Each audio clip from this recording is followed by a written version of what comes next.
And I trust and I hope that those who are listening to us can relate to so many parts of your story.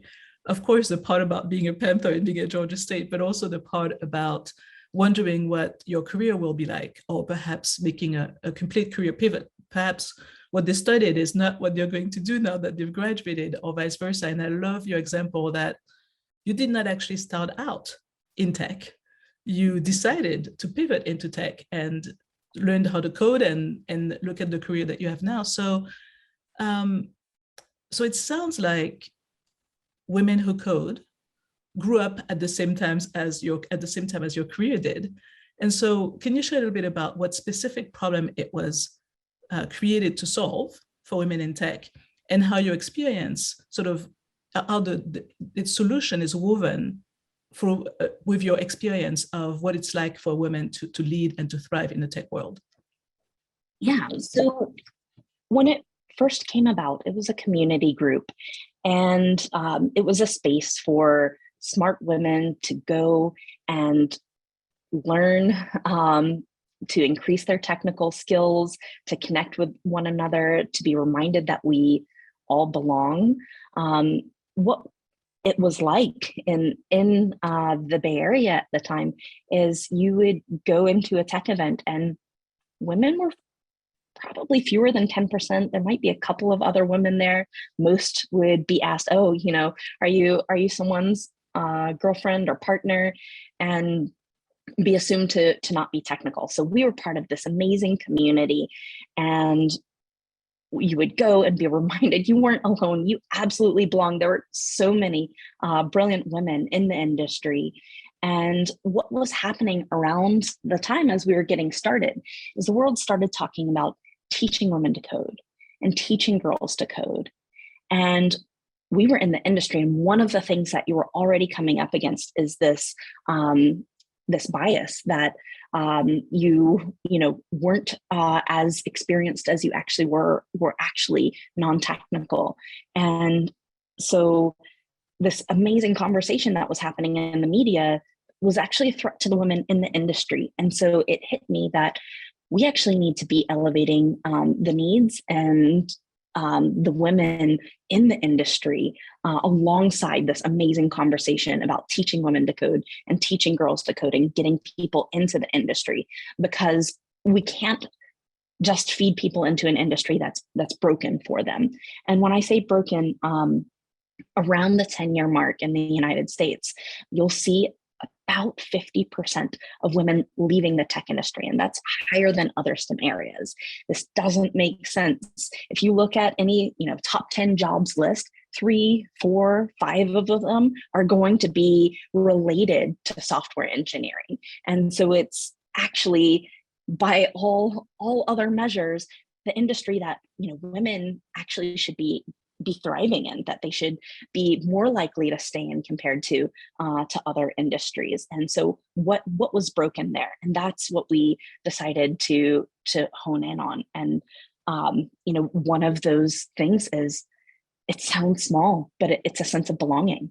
34% of women in the tech industry are likely to be the only in the room. And I remember speaking with software engineer at Big Nerd Ranch, and she was the only woman on her team for a long time, and she loved the work that she was doing. And when she got another woman on her team, and this is a small team, maybe 10, 15 people, she was like, "Oh, it's just that much better." But really, you need to move beyond the 25% mark to move beyond kind of a tokenism where you'll be likely to experience increased bias. So really what we want to do is, of course, have diverse women proportionally representative in this fantastic industry. And it is only going to be much, much better with all of you in it.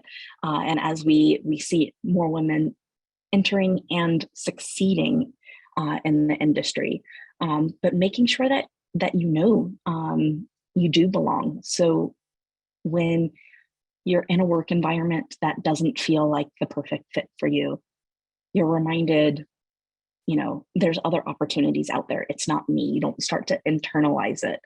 Or if you have a bad project or a bad boss, or what I often see happening is women kind of get encouraged out of their chosen career path by demonstrating skills, and people, instead of recognizing them as a value add, they say, oh, you're good at talking to people, have you thought about marketing? Or you're great at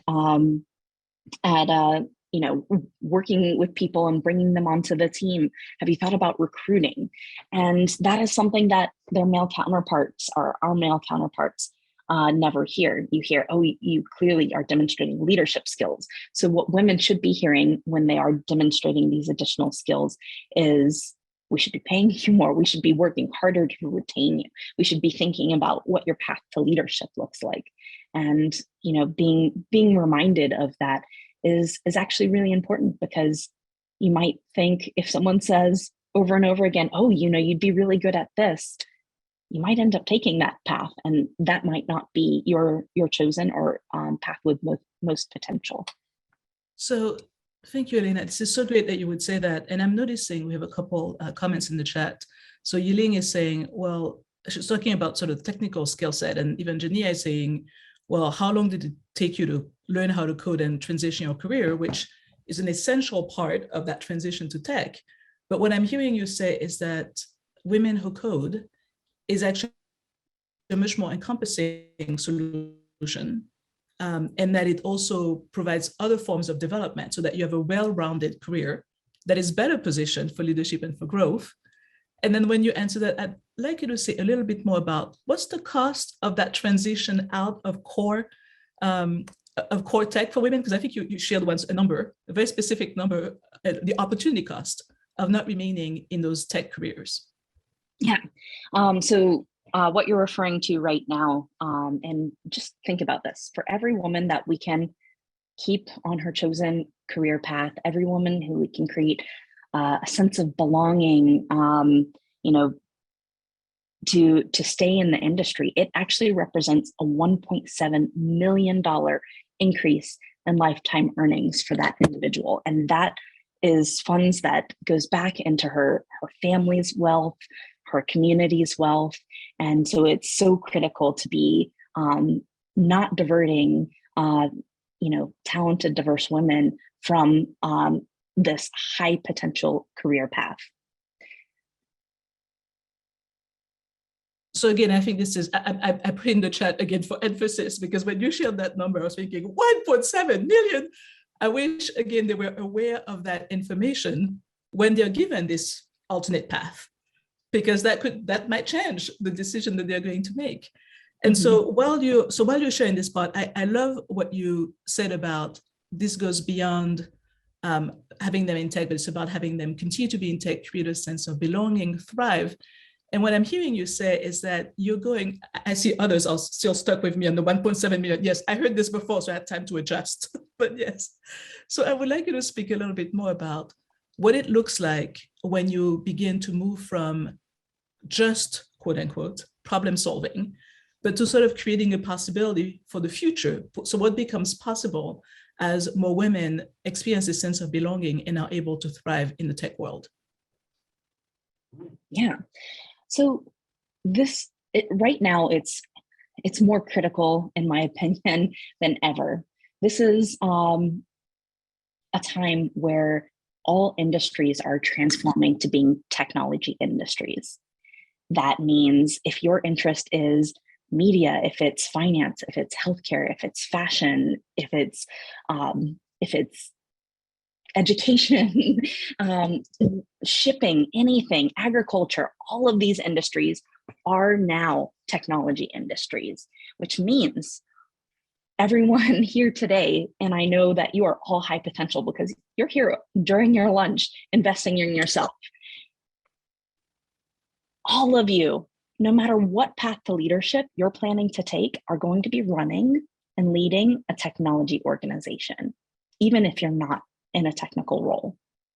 And so having that understanding of data, of security, it's going to be as critical going forward for leaders to have knowledge and understanding of as what we've seen historically for operations and finance. And so now, if you aren't able to lead a technology organization, or if women are underrepresented and not having that background, we'll continue to see further attrition and not see the ground that we should be making, having diverse women represented at the most senior positions in companies. And having diversity, having diverse thought, having women represented in your executive role, whether you are early stage small startup or a Fortune 500 company, there's a fiscal responsibility, because your company will make more money. That's what the data. If you are on a diverse team, that team is smarter and more creative.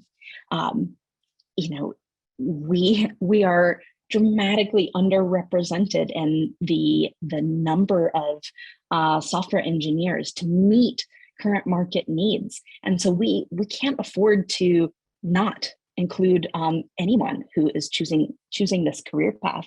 The market needs you, the tech industry needs you, and think of all the products and the wealth that's being generated. We want and need diverse women represented in building those and building wealth for themselves and for their families and communities. This is wonderful. I'm going to ask you one more question, and then I'm going to switch to questions from our guests or audience. So if you have some questions, please put them in the chat, cue them up for us. And Elena, so when I reflect a little bit back on some of the aspects of your career that you've shared with us, and all of those different domains in which you hold positions of leadership, I'm reminded that it's not just tech that permeates every single field, it's also leadership. And sometimes you can lead within existing organization, and sometimes you create your own, whether it's a non-for-profit like Women Who Code, or whether it's a startup. And you do touch all those worlds because you are an investor, because you are a partner with Valor Ventures, you are a board member. And so I thought you might share a little bit about what you look for in promising leaders and the intersection of promising leaders, promising ventures, when you look for those different lenses. What should our students prepare themselves to do so they are prepared to thrive in those different environments, so they can be as successful as you are? Yeah. So when it comes actually to making decisions around investing, often it's your thesis is dictating what you're investing in, and then it comes down to team terms, whatever that is specific to that investment firm. So often no's come just because Valor Ventures doesn't really invest outside of the North or the Southeast. So if you're an amazing company but you're in New York, we're probably just not even going to talk to you. But personally, what I think it takes to be a successful leader, often it's grit. And in my case, I find that my organization completely changes about every year and a half because it's growing, and that means we're trying to figure it out. And then, we're formalizing something, we're testing out a new program, or we're growing the team, and it just constantly feels different, which is maybe why it's still exciting to me after 10 years. But, having that staying power, because it isn't all highs. It isn't all getting to talk to this amazing group. I've also heard other founders joke is, you're the face of the company, you're a key leader in the company, but you're also the garbage person. And when I think about leadership, I actually think my role, especially now that the team's gotten just a little bit bigger, is primarily to make sure that my team succeeds. It's taking a step back, making sure that they have what they need, that I'm able to uplift and guide and support them in whatever way is necessary for their roles, while keeping a laser focus on what our mission is, what our capability of doing, of what we can do, and maintaining my kind of responsibility as a steward of the organization.